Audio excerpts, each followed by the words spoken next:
Hello students, welcome to Shiny Max 10ஆம் வகுப்பு பயிற்சி 4.1ல 7வது கொஸ்டின் பார்க்கலாம்.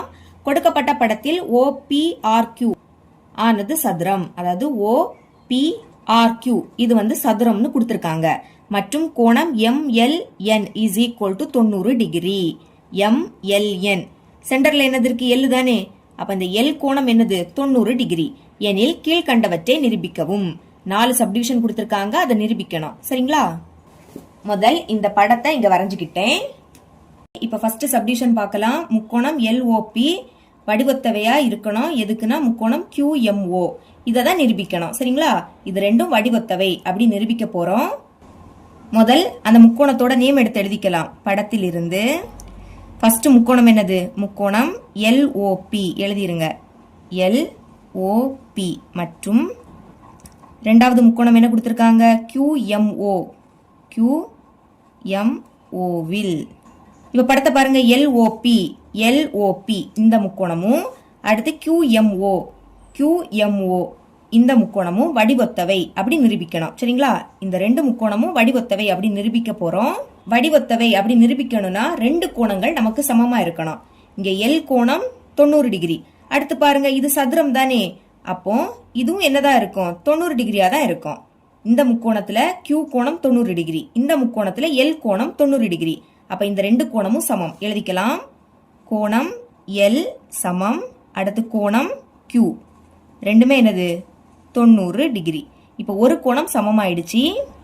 அடுத்து பாருங்க, இப்போ ரெண்டு இணைகோடு இருக்குன்னா இதுல இந்த மாதிரி கிராஸா ஒரு கோடு போச்சுன்னா இந்த கோணமும் சமமா இருக்கும். அதாவது ஒத்த கோணங்கள் சமம். அதே மாதிரி தான் இங்கேயும் பாருங்க. முதல் OP இதை கொஞ்சம் நீட்டிக்கலாம்.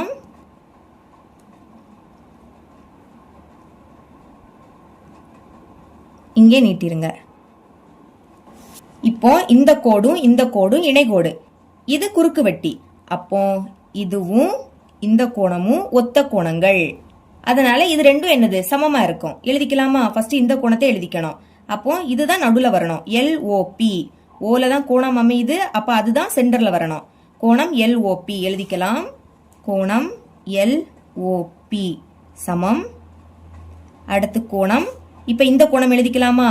OMQ கோணம் OMQ ரெண்டுமே என்னது? சமம். காரணம் என்ன? ஒத்த கோணங்கள் சமம். அத பிராக்கெட்ல எழுதிக்கணும். ஒத்த கோணங்கள் சமம். எழுதியாச்சு. இப்ப இங்க ரெண்டு கோணங்கள் சமமா வந்துடுச்சு. அப்ப இது என்னது? வடிவத்தவை. Therefore இது வடிவத்தவை நிரூபிச்சிட்டோம். அதை அப்படியே எடுத்து எழுதிருங்க. முக்கோணம் LOP இது வடிவத்தவை. முக்கோணம் QMOக்கு. இனி செகண்ட் சப்டிவிஷன் பார்க்கலாம். கொஸ்டின் எழுதியிருக்கேன் பாருங்க. முக்கோணம் LOP வடிவத்தவையா இருக்கும். எதுக்குன்னா முக்கோணம் RPNக்கு. இப்ப இதை நம்ம நிரூபிக்கணும். முதல் முக்கோணம் LOP பாருங்க. LOP இந்த முக்கோணமும் அடுத்து முக்கோணம் RPN இந்த முக்கோணம். இப்ப இந்த ரெண்டு முக்கோணமும் வடிவத்தவை அப்படின்னு நம்ம நிரூபிக்கணும். ஃபர்ஸ்ட் முக்கோணத்தோட நேம் எழுதிக்கலாம். படத்தில் இருந்து கொஸ்டின் அப்படியே பார்த்து எழுதிருங்க. முக்கோணம் LOP கொஸ்டின்ல இருக்கக்கூடிய முக்கோணத்தோட நேம் அப்படியே எடுத்து எழுதிருங்க. மற்றும் அடுத்து முக்கோணம் RPN இல் இந்த முக்கோணத்துல L கோணம் 90 டிகிரி. அதே மாதிரி இது சதுரம் தானே. அப்போ இதுவும் எப்படி இருக்கும்? 90 டிகிரியா தான் இருக்கும். இதுக்கு முன்னாடி சப்டிவிஷன் எப்படி சால்வ் பண்ணமோ அதே தான். இதுவும் 90 டிகிரி, இதுவும் 90 டிகிரி. அப்ப எழுதிக்கலாமா? கோணம் Lலும் கோணம் Rரும் 90 டிகிரி எழுதிக்கலாம். கோணம் L சமம் கோணம் R is equal to 90 degree. இப்போ ஒரு கோணம் சமம் ஆயிடுச்சு. அடுத்ததும் பாருங்க. இப்ப இதுவும் இணைக்கோடா, இது குறுக்கு வெட்டி. அதனால இந்த கோணமும் இப்போ ஒத்த கோணங்கள். இந்த ரெண்டு கோணமும் எப்படி இருக்கும்? சமமா தான் இருக்கும். எழுதிக்கலாமா? முதல் இந்த கோணத்தை எழுதிக்கலாம். அப்ப P தான் சென்டர்ல வரணும். கோணம் LPO எழுதிக்கலாம். கோணம் LPO சமம் அடுத்து கோணம். இனி இந்த கோணம் எழுதிக்கணும். அப்ப PNR இதுதான் சென்டர்ல வரணும். PNR ரெண்டுமே என்னது? ஒத்த கோணங்கள். அப்ப பிராக்கெட்ல எழுதிருங்க. ஒத்த கோணங்கள் சமம். இங்கேயும் ரெண்டு கோணங்கள் சமம் ஆயிடுச்சு. Therefore இது ரெண்டுமே வடிவத்தவை தான். அப்ப அதை அப்படியே எடுத்து எழுதிருங்க. முக்கோணம் LOP முக்கோணம் RPN வடிவொத்தவை அப்படின்னு நிரூபிச்சிட்டோம். தேர்ட் சப்டிவிஷன் பார்க்கலாம். முக்கோணம் QMO வடிவொத்தவை முக்கோணம் RPN. அதாவது இப்போ முக்கோணம் QMO இந்த முக்கோணமும் அடுத்து முக்கோணம் RPN இந்த முக்கோணமும் வடிவொத்தவை அப்படின்னு நம்ம சொல்லணும். சரிங்களா? இதுக்கு என்ன பண்ண போறேன்னா ஃபர்ஸ்ட் சமன்பாடுல நிரூபிச்சோம் பாத்தீங்களா, இதையும் இரண்டாவது சமன்பாடுல நிரூபிச்சதையும் எடுத்து எழுதிக்க போறோம். சப்டிவிஷன் 1 மற்றும் சப்டிவிஷன் 2 இருந்து இப்படி எழுதிக்கிட்டு முதல் ஃபர்ஸ்ட் சப்டிவிஷன்ல நிரூபிச்சதை அப்படியே எடுத்து எழுதிக்கலாம். எழுதிக்கிறேன். முக்கோணம் LOP வடிவொத்தவை முக்கோணம் QMO. இனி இரண்டாவது சப்டிவிஷன்ல நிரூபிச்சதை எழுதிக்கலாம். முக்கோணம் LOP வடிவொத்தவை முக்கோணம் RPN. பாருங்க, இது ரெண்டுமே சேம் தான். முக்கோணம் LOP, இங்கே முக்கோணம் LOP.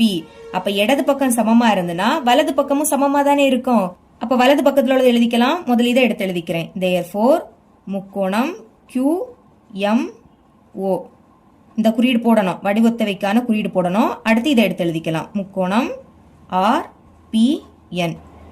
இததான் நிரூபிக்க சொன்னாங்க. சரிங்களா? ரெண்டுமே வடிவொத்தவை அப்படி நிரூபிச்சிட்டோம். ஃபோர்த் சப்டிவிஷன் சால்வ் பண்ணலாம்.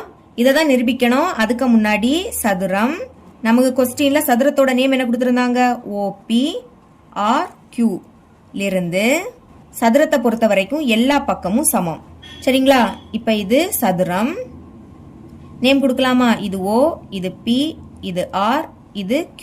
எல்லா பக்கமும் சமம். அப்ப பக்கங்களை சமம் போட்டு எழுதலாம். ஃபர்ஸ்ட் OQ சமம், அடுத்து QR சமம், இனி RP சமம், கடைசி PO. எல்லா பக்கங்களையும் சமம் போட்டு எழுதியாச்சு. இது இப்படியே இருக்கட்டு. கொஸ்டின்ல MQவும் RNும் இருக்கு. இது ரெண்டும் வார மாதிரி எடுத்துக்கணும். பாருங்க, தேர்ட் சப்டிவிஷன்ல MQ அடுத்து RN இதுலதான் இது ரெண்டுமே இருக்கு. அப்ப இதை அப்படி எடுத்து எழுதிக்கலாமா? அதை எடுத்து எழுதியாச்சு. இப்ப இதை தான் பயன்படுத்த போறோம். போன சப்டிவிஷன்ல இது வடிவொத்தவை அப்படி நிரூபிச்சிட்டோம். அப்ப இதோட ஒத்த பக்கங்களோட விகிதம் சமமா இருக்கும். அதை எழுதிக்கலாம்.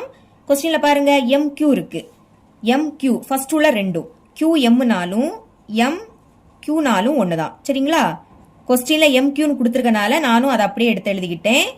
இங்க ஃபர்ஸ்ட் உள்ள ரெண்டே எழுதியிருக்கோம். அதே மாதிரி இதுலயும் ஃபர்ஸ்ட் உள்ள ரெண்டே தான் எழுதிக்கணும். RP அது எப்பவுமே பைக்கு கீழே தான் எழுதணும். சரிங்களா? சமம். இனி பாருங்க RN ஃபர்ஸ்டும் லாஸ்டும், இங்கேயும் ஃபர்ஸ்டும் லாஸ்டும் எழுதிக்கோங்க. QO அதை முதல்ல எழுதிக்கணும். பைக்கு கீழே தான் RN இதை எழுதிக்கணும். ஓகேங்களா? இப்ப மேல இருக்கக்கூடிய MQ அது அப்படியே இருக்கட்டு. RN வகுத்தல் இருக்கு, மேல போயிடுச்சுன்னா பெருக்கல் ஆயிடும். அப்ப பெருக்கல் போட்டுக்கிட்டு தான் RN எழுதிக்கணும். சமம். இங்க மேல QO இருக்கு, RP வகுத்தல் இருக்கு, பெருக்கல் போட்டுட்டு தான் RP எழுதிக்கணும். இனி இது அப்படியே இருக்கட்டு.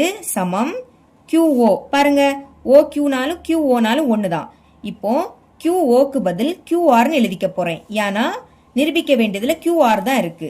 சதுரம்னா எல்லா பக்கமும் சமம். அப்போ QOக்கு பதில் QRன்னு எழுதிக்கலாமா? எழுதிக்கிறேன். பாருங்க, QR பெருக்கல். இனி RPக்கு பதில் எதை எழுதிக்கலாம்? QRன்னு எழுதிக்கலாம். QR. இப்ப பாருங்க, QR 2 வாட்டி இருக்கு. அப்ப அத ஒரு வாட்டி எழுதிக்கிட்டு 2 வாட்டி இருக்கிறதுனால அடுக்குல 2ன்னு எழுதிக்கணும். இந்த சைடுல உள்ளதை அப்படியே எடுத்து எழுதிக்கலாம். MQ பெருக்கல் RN. இததான் நிரூபிக்க சொன்னாங்க. சரிங்களா? ஆனா ஃபர்ஸ்ட் QR² இருக்கு. அதை இப்போ முதல்ல எடுத்து எழுதிக்கலாம். therefore QR² சமம். இனி இதை எடுத்து எழுதிக்கலாம். MQ பெருக்கல் RN என்பது நிரூபிக்கப்பட்டதுன்னு எழுதிக்கணும். இவ்வளவுதான் இந்த சம்.